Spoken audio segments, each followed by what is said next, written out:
नमस्कार दोस्तों, grey market premium के अकॉर्डिंग 7,500 रुपए का प्रॉफिट दिखा रहा है इस आईपीओ के अंदर। यह आईपीओ 4 सितंबर से 6 सितंबर तक ओपन रहेगा। इस आईपीओ का नाम है रत्नावीर इंजीनियरिंग लिमिटेड। इस आईपीओ के ग्रे मार्केट प्रीमियम के अंदर बहुत ज्यादा डिमांड बनी हुई है, लेकिन इसके अलावा भी दो और आईपीओ आने वाले। तो अब यहाँ पर कंफ्यूजन देखने को मिलेगी लोगों को कि किस आईपीओ में हमें इन्वेस्टमेंट करना चाहिए, किसमें ज्यादा मुनाफा देखने को मिलेगा। तो इस वीडियो के बाद सारी कंफ्यूजन दूर हो जाएगी आपकी। तो अगर मैं इस आईपीओ के ग्रे मार्केट प्रीमियम की बात करूं तो जिस समय मैं वीडियो शूट कर रहा हूं यानी कि 2 अगस्त को, उस समय इसका ग्रे मार्केट प्रीमियम 50 रुपए का चल रहा है। चूंकि इसका लॉट साइज 150 शेयर्स का है, तो इसको मल्टीप्लाई करेंगे तो 7,500 का प्रॉफिट आपको देखने को मिल रहा है, जो कि ऑलमोस्ट 51% के आसपास आपको दिखाई दे रहा है। यानी कि ग्रे मार्केट प्रीमियम के अंदर इस आईपीओ की डिमांड अच्छी खासी बनी हुई है। अब इसके पीछे का रीजन अगर आप जानेंगे ना, तो आपको लॉन्ग टर्म के अंदर भी इस आईपीओ में इंटरेस्ट आता हुआ आपको दिखाई देगा। तो अगर हम इसके प्रोडक्ट्स की बात करें तो ये कंपनी स्टेनलेस स्टील्स के वॉशर्स बनाती है, सौर पैनल हुक्स बनाती है, ट्यूब्स बनाती है, इसके अलावा शीट्स भी बनाती है। अब क्वेश्चन आते हैं ये सारी चीजें काम में आती है। देखिए, जितने भी सौर एनर्जी या विंड एनर्जी की जो प्रोडक्ट्स है, उसके अंदर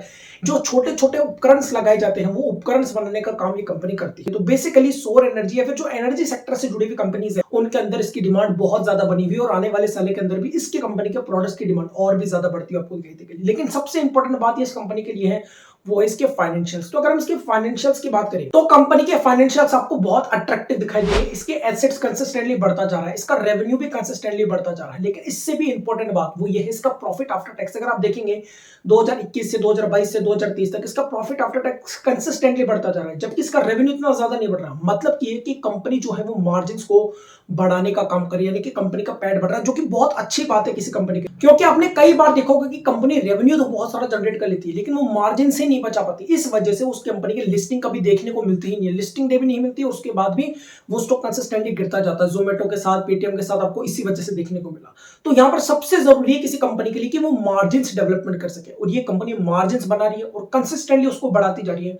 ये बहुत ही ज्यादा अच्छी बात है इस कंपनी की। अगर इसकी नेटवर्थ की बात करें तो वो भी ऑलमोस्ट डबल के आसपास हो चुकी है, रिजर्व एंड सरप्लस भी ठीक है।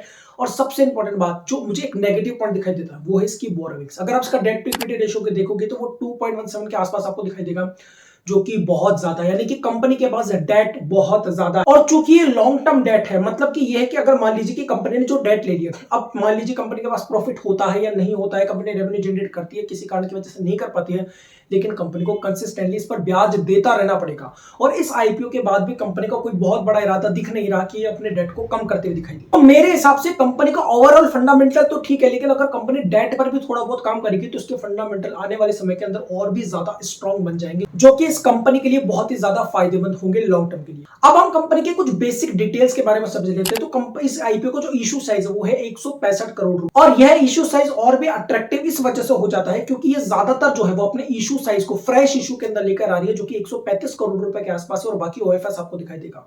यानी कि ज्यादा वेटेज ये फ्रेश इशू पर दे रही है, जो कि इस कंपनी को आईपीओ के अंदर भी बेनिफिट देगा और लॉन्ग टर्म इन्वेस्टमेंट के अंदर भी बेनिफिट प्रदान करेगा। अगर इसके बाकी की डिटेल्स की बात करें तो आईपीओ 4 से 6 तारीख तक ओपन रहेगा। इसकी फेस वैल्यू 10 की आपको दिखाई दे रही है। इसके अलावा इसका जो प्राइस बैंड है वो 98 रुपीज है मैक्सिमम प्राइस बैंड पर। तो मैक्सिमम प्राइस बैंड पर आपको 14,700 रुपए का इन्वेस्टमेंट करना होगा इस आईपीओ के अंदर, और इस आईपीओ का लॉट साइज 150 शेयर्स का है। अब अगर कुछ और भी बेसिक डिटेल्स की बात करें, जैसे इसकी डेट्स की, तो इसको अलॉटमेंट आपको दिखाई देगा 11 सितंबर को, रिफंड 12 सितंबर को, क्रेडिट जो आपके डीमेट अकाउंट के अंदर जो शेयर्स आएंगे वो 13 सितंबर को आएंगे, और 14 तारीख की इस आईपीओ के अंदर आपको लिस्टिंग देखने को मिल जाएगी। लेकिन अब बहुत इंपॉर्टेंट बात बता रहा हूं, बड़े ध्यान से समझिएगा। लिस्टिंग आने के लिए आपको अच्छा लिस्टिंग इन चाहिए, तो उसके लिए आपको क्या देखना जरूरी है। ग्रे मार्केट प्रीमियम कई बार कम भी हो जाता है, ज्यादा भी हो जाता है, तो उसके लिए आपको देखना है इसका सब्सक्रिप्शन कैसा रहा है। जैसा कि आईपीओ 4 तारीख से लेकर के 6 तारीख तक ओपन रहेगा, तो 5 तारीख को जो आखिरी डाटा आएगा 5 बजे 5 पीएम पर जो आखिरी डाटा आएगा, उसके अंदर अगर ये आईपीओ 6 टाइम ओवर सब्सक्राइब हो जाता है, दोबारा कहता हूं